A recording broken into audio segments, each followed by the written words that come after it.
యేసయ్య సాక్షిగా పెళ్ళైందయ్యా,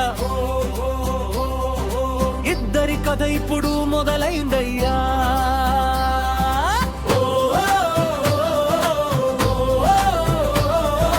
యేసయ్య సాక్షిగా పెళ్ళైందయ్యా,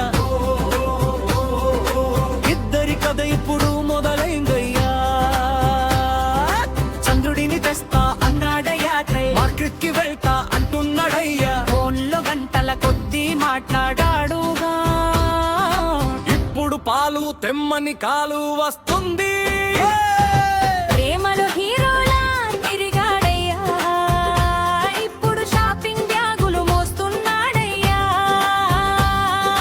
బైబిల్ చెబుతుంది భేదగాయతినది ప్రేమ దీర్ఘ శాంతము, అసూయపడదు. నవ్వుతూ సేవ చేస్తే చాలు ఇంట్లో ఆనందమే మిగులుతుంది. యేసయ్య సాక్షిగా పెళ్ళైందయ్యా, ఇద్దరి జీవితం ఒక్కటైందయ్యా. భార్య మాటలు కీర్తనలయ్యా, భర్త సమాధానం ఆమెనయ్యా. హల్లెలూయా పాడాడయ్యా, ఆమేనని చెప్పాడయ్యా. అరలి తరువాత ప్రతి మాటకు అవునమ్మా నేర్చుకున్నాడయ్యా. భర్తంటాడు నేనే హెచ్చ, భార్య అంటుంది మెడ నేనే బాస.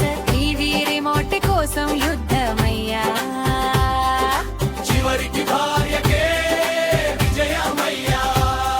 ఈ రోజు రైతు హత్తునయ్యా, కేప్ చూసి మరిచిపోతుందయ్యా.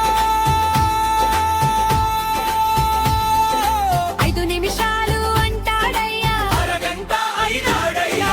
బైబిల్ చెబుతుంది గౌరవించుడి, ఒకరినొకరు ప్రేమించుడిరన్.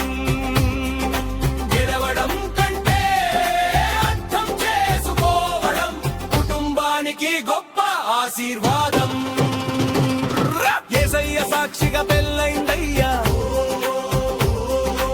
ఇద్దరి జీవితం ఒక్కటైందయ్యా.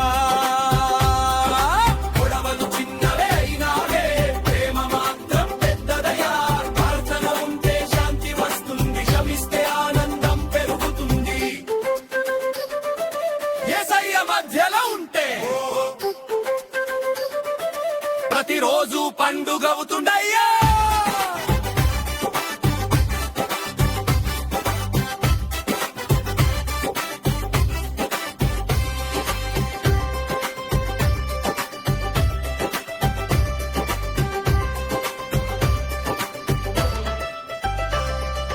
భర్త వైఫై లాంటి వాడు, సిగ్నల్ తగ్గిత సమస్యే. భార్య గూగుల్ లాంటిది, అన్ని విషయాలు గుర్తుంటాయి. కానీ యేసయ్య రూటర్ అయితేవా కనెక్షన్ ఎప్పుడు స్ట్రాంగ్ గానే ఉంటుంది. ఉదయం ప్రార్థన మొదలవుతుంది, తర్వాత పనుల లిస్టు వస్తుంది. చెత్త బయట వేయండి అంటుంది, ఇప్పుడే వేస్తా అంటాడు. 3 గంటల తరువాత చూసేసరికి అదే చెత్త అక్కడే ఉంటుంది. యేసయ్య సాక్షిగా పెళ్ళైందయ్యా, ప్రేమట కుటుంబం నిలిచిందయ్యా. భార్య గెలిచినా, భర్త గెలిచినా, చివరికి గెలిచేది యేసు ప్రేమేనా. హల్లెలూయా కాలే.